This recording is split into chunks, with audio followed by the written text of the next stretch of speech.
சுவாமி விவேகானந்தரின் கர்மயோக உபதேசங்கள். இயேசுவுக்கும் சாதாரண தச்சரான அவரது தந்தை ஜோசப்பிற்கும் இடையே உள்ள பெரும் வித்தியாசத்தை எப்படி விளக்குவீர்கள்? பரம்பரை கோட்பாட்டை வைத்துக்கொண்டு இவற்றையெல்லாம் விளக்க முடியாது.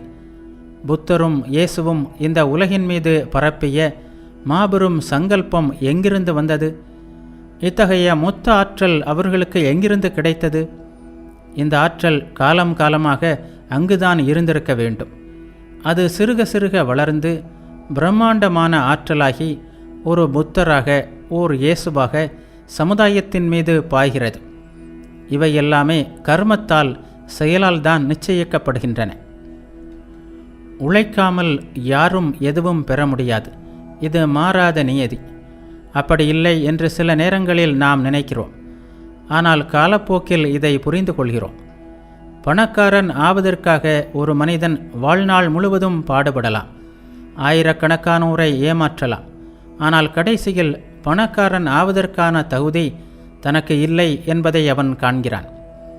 வாழ்க்கையே அவனுக்கு துன்பமாகவும் தொந்தரவாகவும் ஆகிவிடுகிறது.